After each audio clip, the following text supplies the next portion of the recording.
Hi friends, welcome back to my channel. എൻ്റെ ഈ channel ആദ്യമായിട്ട് കാണുന്നവരാണെങ്കിൽ ഒന്ന് സബ്സ്ക്രൈബ് ചെയ്യുക. അപ്പോൾ തന്നെ തൊട്ടടുത്തൊരു ബെല്ലൈക്കൺ കാണും, അത് പ്രസ് ചെയ്യാൻ മറക്കരുത്.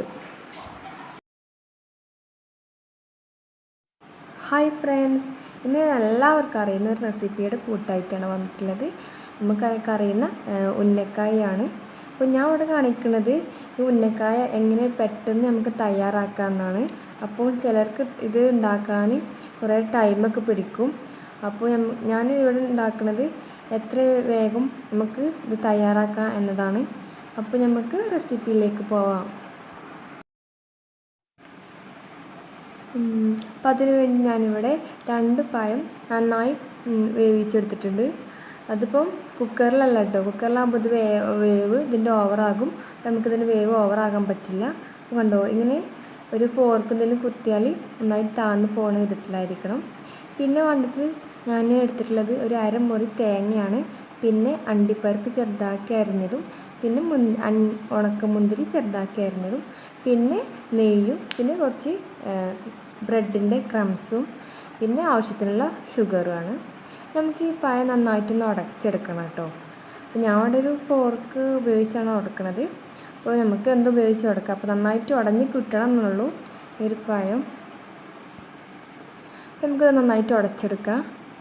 അപ്പോൾ അവിടെ ഒരു വിധത്തിലൊക്കെ ഞാൻ ഉടച്ചെടുത്തിട്ടുണ്ട്. അപ്പോൾ നമുക്ക് പഴം ചൂടായിരിക്കും. ഇപ്പോൾ ഒരു വിധമൊക്കെ തണുത്തിട്ടുണ്ട്. അപ്പോൾ നമുക്ക് തണുത്ത് നമ്മൾ കൈ കൊണ്ട് തന്നെ ഒന്ന് പ്രസ് ചെയ്ത് കൊടുത്താൽ മതി. അപ്പോൾ നന്നായി ഉടച്ചെടുക്കാൻ പറ്റും.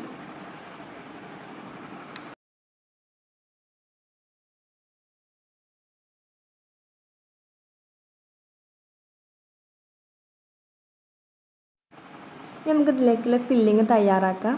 അതിനുവേണ്ടി ഞാൻ പാന് അടുപ്പിൽ വെച്ചിട്ടുണ്ട്. ഇത് ചൂടായി വരണം. ഇത് ചൂടാകുമ്പോൾ നമുക്കിതിലേക്ക് 2 ടേബിൾ സ്പൂണ് നെയ്യ് ചേർത്ത് കൊടുക്കാം.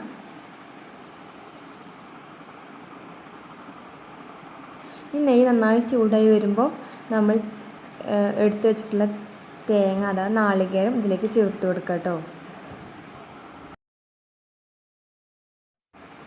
തേങ്ങ നന്നായിട്ടൊന്ന് ഇതിൽ ഇട്ട് നന്നായിട്ടൊന്ന് ഇളക്കി ചേർക്കണം. ഇതിൻ്റെ ഒരു കളറിന് ചേഞ്ച് വരുന്നവരിന്ന് ഇതൊന്ന് ഇളക്കി ചേർത്ത് കൊടുക്കുക. ചെറിയൊരു കളർ ചേഞ്ച് വരുമ്പോൾ നമുക്കിതിലേക്ക് നമ്മളെ അണ്ടിപ്പരിപ്പ് കൂടി ചേർത്ത് കൊടുക്കുക. ഇത് രണ്ടും പാടെ നന്നായിട്ടൊന്ന് ഇളക്കി ചേർത്ത് കൊടുക്കുക കേട്ടോ.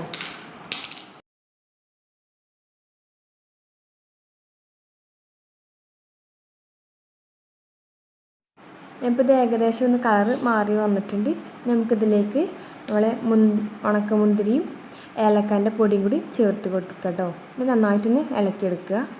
അപ്പോൾ നന്നായിട്ടൊന്ന് മിക്സ് ആവണം. അപ്പോൾ അതോടെ നന്നായിട്ടൊന്ന് ഇളക്കി ചേർത്ത് കൊടുക്കുക. അപ്പോൾ നമ്മൾ ഇവിടെ കൂട്ട് റെഡി ആയിട്ടുണ്ട്. അപ്പോൾ നമ്മൾ തേങ്ങേൻ്റെ കളറൊക്കെ ചേഞ്ച് ആയിട്ടുണ്ട്, ഒരു ബ്രൗൺ നിറമൊക്കെ ആയി മാറിയിട്ടുണ്ട്.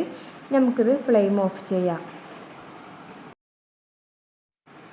ഇനി ഈ കൂട്ട് നമ്മൾ നേരത്തെ തയ്യാറാക്കി വെച്ച ഈ പഴത്തിലേക്ക് ഇത് ചേർത്ത് കൊടുക്കുക.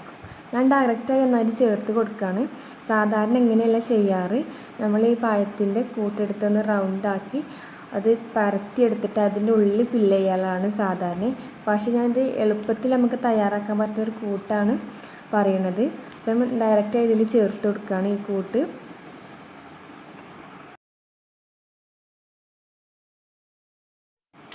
ഇതിലേക്ക് നമ്മൾ ബ്രെഡ് ക്രംസ് കൂടി ചേർത്ത് കൊടുക്കുന്നുണ്ട്. ഇത് ഞാൻ ഇതിലേക്ക് ഡയറക്റ്റായി ചേർക്കുകയാണ്. ഇനി ലാസ്റ്റ് ഇതിൽ ബ്രെഡ് ക്രംസ് നമ്മൾ ഡിപ്പ് ചെയ്യണില്ല കേട്ടോ. അപ്പം ഇനി ഇതെല്ലാം കൂടി നന്നായിട്ടൊന്ന് മിക്സ് ചെയ്തുകൊണ്ട് ഇത് നന്നായിട്ടൊന്ന് കുഴച്ചെടുക്കണം.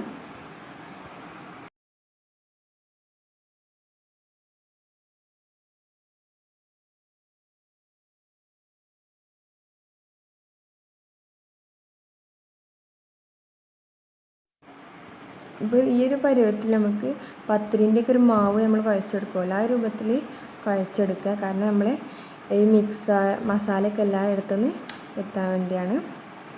അപ്പോൾ നമ്മളിത് റെഡി ആയിട്ടുണ്ട്. നമുക്കിന്നത് ഒന്ന് റോൾ ചെയ്തെടുക്കണം.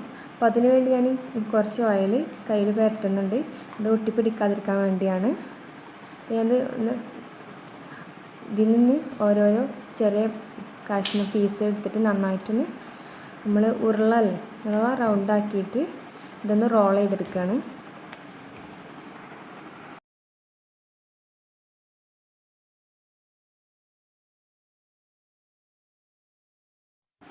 ഈ ഒരു പരുവത്തിലാവുന്നവരെ ഒന്ന് റോൾ ചെയ്തെടുക്കുക കേട്ടോ.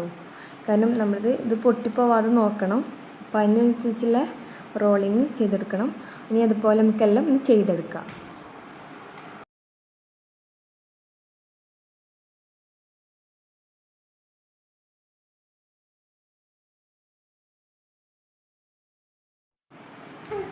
അപ്പം നമ്മളിതെല്ലാം റെഡിയാക്കി എടുത്തിട്ടുണ്ട്. നമുക്കിത് ഫ്രൈ ചെയ്തെടുക്കണം. ഞാൻ അതിലേക്ക് ഷുഗർ ചേർത്തിട്ടുണ്ട്. അത് വീഡിയോയിൽ എഡിറ്റ് ചെയ്തപ്പോൾ പോയിട്ടുണ്ട്. അപ്പോൾ വേണ്ടവർ അങ്ങനെ ഷുഗർ ആഡ് ചെയ്യാം. ഞാനൊരു ചട്ടി അടുപ്പിൽ വെച്ചിട്ടുണ്ട്. ഇത് നന്നായി ചൂടായി വരണം. അപ്പോൾ നന്നായി ചൂടായി വരുമ്പോൾ ഇതിലേക്ക് അത് ഫ്രൈ ചെയ്തെടുക്കാനുള്ള ഓയിൽ ചേർത്ത് കൊടുക്കുക. ഇതൊന്ന് നന്നായി ചൂടാണെന്ന് നമുക്ക് വെയിറ്റ് ചെയ്യാം. അപ്പോൾ നന്നായി ചൂടായി വന്നിട്ടുണ്ട്.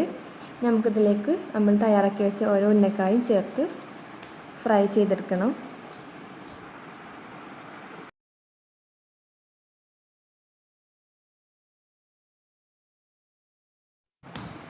ഇതിൻ്റെ ഒരു വശവും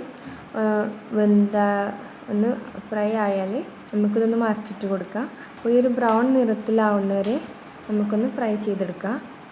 എന്നിട്ടിത് നമുക്ക് വേറൊരു പാത്രത്തിലേക്ക് സെർവ് ചെയ്യാം.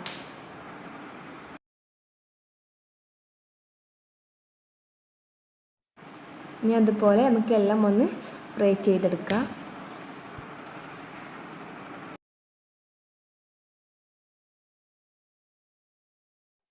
അപ്പോൾ നമ്മുടെ ഉന്നക്കായ ഇവിടെ റെഡി ആയിട്ടുണ്ട്. അപ്പോൾ ഇത്രയും പെട്ടെന്ന് തന്നെ നമുക്ക് ഉന്നക്കായ റെഡിയാക്കി എടുക്കാം. അപ്പോൾ എല്ലാവരും ഇതൊന്ന് ട്രൈ ചെയ്ത് നോക്കണം. കാരണം നമുക്കിനി അധികം ടൈമൊന്നും ഇല്ലാതെ തന്നെ നമ്മൾ സാധാരണ ഉണ്ടാക്കുന്ന ഉന്നക്കായ പോലെ തന്നെയുള്ള ഒരു ഉന്നക്കായ തയ്യാറാക്കിയെടുക്കാം. എല്ലാവർക്കും ഈ റെസിപ്പി ഇഷ്ടപ്പെടുമെന്ന് വിചാരിക്കുന്നു. ഇഷ്ടപ്പെട്ടാൽ ലൈക്ക് ചെയ്യുക, ഷെയർ ചെയ്യുക. അപ്പോൾ തന്നെ സബ്സ്ക്രൈബ് ചെയ്യാനും മറക്കരുത്.